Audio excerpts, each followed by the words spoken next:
اس کا نتیجہ یہ ہوا ہے کہ فکری خلا پیدا ہوا ہے، اور فکری خلا نے ہمارے معاشرے کو بہت زیادہ نقصان پہنچا ہے۔ کیا فکری خلا وہی ہے جسے عموماً انگریزی میں برین ڈرین کہا جاتا ہے؟ بالکل صحیح ہے، بالکل آپ نے بالکل صحیح کہا۔ ہمارے بہت سے لاحق لوگ، بہت سے سوچنے اور سمجھنے والے لوگ ملک کے حالات کی وجہ سے یہاں سے چلے گئے، امریکہ کی طرف چلے گئے، برطانیہ چلے گئے اور مختلف جگہوں پہ چلے گئے، اور جو یہاں رہ گئے وہ خاموش ہو کر بیٹھ گئے، کیونکہ ایک مخصوص قسم کی معاشرت جو تھی افغانستان میں سوویت یونین کے وار کے دوران، اس کو خاموش کیا گیا۔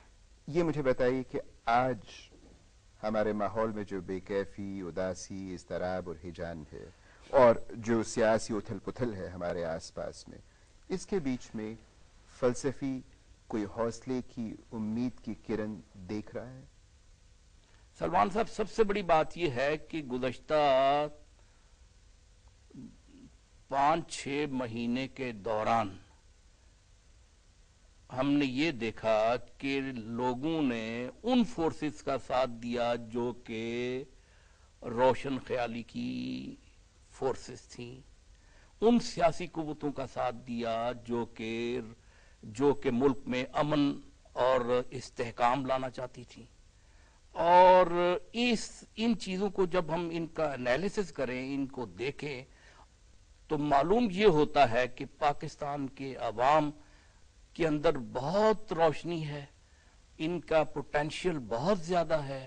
ہم اگر ان کو اسی طریقے سے گائیڈ کرتے رہیں کہ ظلمت کی طاقتیں جو ہیں وہ ہمیں کس طرح نقصان پہنچا رہی ہیں اور پاکستان کی جڑیں کس طرح کاٹی جا رہی ہیں، اگر ان سب چیزوں کے بارے میں لوگوں کو اچھی طرح آگاہ کیا جائے تو میں نہیں سمجھتا کہ پاکستان کے عوام جو ہیں وہ منفی رد عمل ظاہر کریں گے۔ بہت شکریہ۔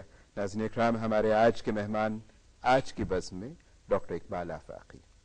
آپ کا تعلق فلسفے کے میدان سے ہے، علم و ادب سے گہرا تعلق ہے، اور گفتگو ہو رہی تھی ہمارے اجتماعی رویوں پر، گفتگو ہو رہی تھی کہ ہماری زندگی کا فلسفے سے کتنا گہرا تعلق ہے۔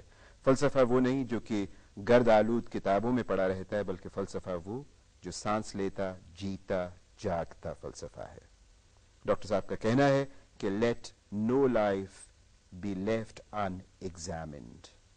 ان کا کہنا ہے کہ ہر شخص کو یہ حق حاصل ہونا چاہیے، اس کے پاس وہ عقلی، منطقی استعداد ہونی چاہیے کہ وہ اپنی زندگی اور اپنے ارد گرد کے ماحول کو ایگزامن کر سکے، اسے ٹٹول سکے، اسے پرکھ سکے، اور اپنے لیے ایک وہ رستہ منتخب کر سکے، اپنے لیے وہ رستہ اختیار کر سکے یا بنا سکے جو کہ اس کے اور اس کے ماحول کے لیے کامیابی کی دلیل رکھتا ہو۔ اسی امید افزا بات پر میں آپ کا شکریہ ادا کرتا ہوں۔ ناظرین اکرام، آپ نے کھری کھری باتیں سنی ڈاکٹر اقبال آفاقی کی۔